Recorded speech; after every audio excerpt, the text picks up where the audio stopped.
This month, we've been looking back at the biggest stories that shaped the crypto industry over the last decade to celebrate CoinDesk turning 10. As the author of the Cryptopians and host of the Unchained podcast, Laura Shin has watched many of them unfold. She's here with us now to help us reflect on the past and present and look toward the future. Laura, welcome. Thanks for having me. Of course. Thanks for being here. Now, we got to get your thoughts on this FTX story off the top of the show. What do you think of a possible resurgence? Well, I mean, as you pointed out, or maybe it was Lawrence, there's no indication that they're actually going to do it. But I imagine that John Ray III simply has a duty to explore that option as a method for recovering more for the creditors. So in some fashion, I think maybe this is just us seeing that they're doing that due diligence and really playing things out to see, okay, if we were to do this, then how would that affect our ability to do the kind of recovery that we're tasked with? Laura, I got to ask, of course, with this collapse of FTX, does it create a pall? Did it create a pall over the market? I mean, you had a 1-2 punch. Another person, that might have caused it as well. SBF, just kind of like the public persona and things like that, and the amount of how much he personified crypto.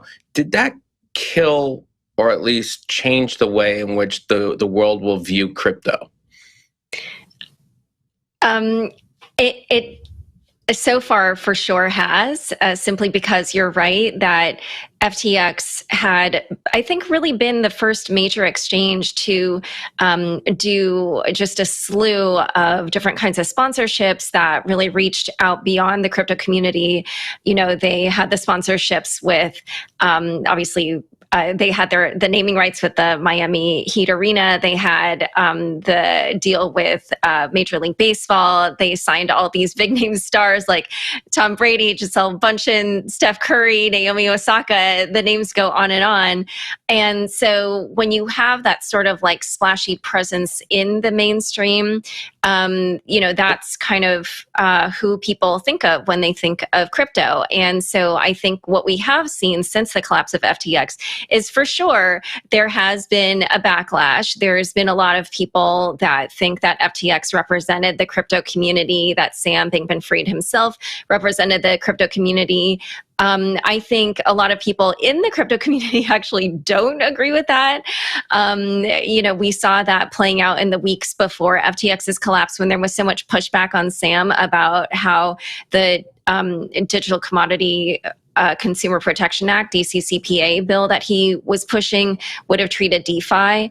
And I think, since then we've had people kind of pointing out, he was saying that he was only in crypto to make all this money to give back to the effective altruist movement. So who knows how that narrative will play out over the years, but for sure right now we're in the first version of that.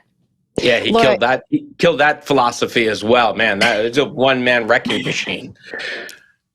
Laura, you're working on a book on the FTX fallout, and your Cryptopians book had so much great reporting. There were a few good revelations in there. Can you tell us about anyone you've spoken to or anything we might find out in the book? Oh. Unfortunately, no. I'm sure you're aware, when you're working on this kind of thing, that you always, forever, to your grave, will take with you who your sources were. So I can't necessarily talk about that. What I can say is just that the more research I do on this, the more I realize what a multi-layered story this is, that there's just so many different strands to pull together. And so I'm really in the phase of just trying to take a step back to, figure out which strands are the ones that are worth really highlighting, because there's kind of a lot to cover in this story.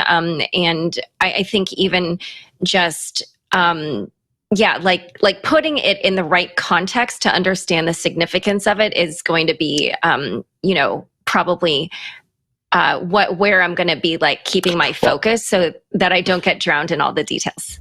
I mean, since it's come out, it came out several months ago. We had you on. Of course, everyone, it takes time for a lot of people to read. It takes time for a lot of people to learn how to read, to then read it. But then, what was the general reaction? What's been the pushback that you've had since? I mean, anything. I can guess a few names. Someone with the initial CH, maybe. Oh. What's been the reaction and the pushback, and what do you say to it all? Well, so the quote unquote pushback has been so minor that when you started your question, I was like, what is he talking about? I couldn't figure it out. I would say by and large, the reception has been really good. In particular about probably the most, the biggest news that I had, which was that, my sources and I think that we figured out who the DAO attacker was. Normally when people make those kinds of allegations, they're be pretty hard pushback. There hasn't really been any, actually. I think a lot of people are saying that the evidence is quite good. However, you're right that shortly after my book came out, Charles Hoskinson, who was one of the co-founders of Ethereum, he was originally the CEO, a position which no longer exists. He called my book a work of fiction, which I thought was pretty ironic coming from him, because as readers of the book know, there's numerous accounts of people recounting instances in which he appears to have lied. For instance, kind of insinuating that he was Satoshi Nakamoto to multiple different people independently. And then one, to me, small little lie that I caught him in was I revealed at the end that he had long gone around saying that he had dropped out of a PhD program. And I found out that at least for the schools he's attended or has claimed to attended, that he was enrolled as an undergrad and was not, and never, received a full bachelor's anyway, and was not enrolled in a PhD program. So after that happened, then he and his Cardano army went after me, but it's the facts are with me. Can't believe you besmirched the good name of an Afghan war veteran. But go on. Sorry. Jen, speaking of the DAO, we had Slockit founder Christoph Jentz on the show last week. Slockit is the Ethereum smart contracts company that developed the DAO. He had some comments on what you revealed in your book. Let's take a listen. Actually, after the DAO hack happened and after hot fork, I completely stopped looking into the details. So that's why I can neither confirm nor deny any of this, but it seems like what Laura Shin found out is correct. So, but when it comes to legal processes, so it's actually astonishing to me that even after the hack, there was not a single legal process, not against us or any investors, or if you call them investors or token holders or anybody somehow related to the DAO. And even now, I mean, I have got, after Laura Shin published her book and also published the name of who she thinks is the hacker, I got one, the FBI contacted me and wanted to have an interview with me. They didn't follow up. So I think something is happening, but I have not interviewed about it yet. So I don't know if there's something going on or not. All right. Have you spoken to Christoph about this? And I guess the last thing I would love to hear from you is, what do you think an arrest could mean for the space, if anything?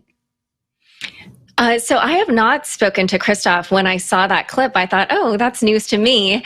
But, if there were to be an arrest, I mean, I think that would clearly send the message that just because you are doing transactions that, are maybe operating in a space where it's not clear exactly what's legal or what's not, or which jurisdiction applies, that doesn't mean that you're just beyond the law. That people, the government is watching, they're paying attention, and if they see any behavior that looks like what any kind of commonsensical person would say is theft, then they're going to go after it. Laura, it was such a pleasure speaking to you this morning. Thank you for joining us. Yeah, thanks for having me. That was Laura Shin, author of The Cryptopians and host of the Unchained podcast.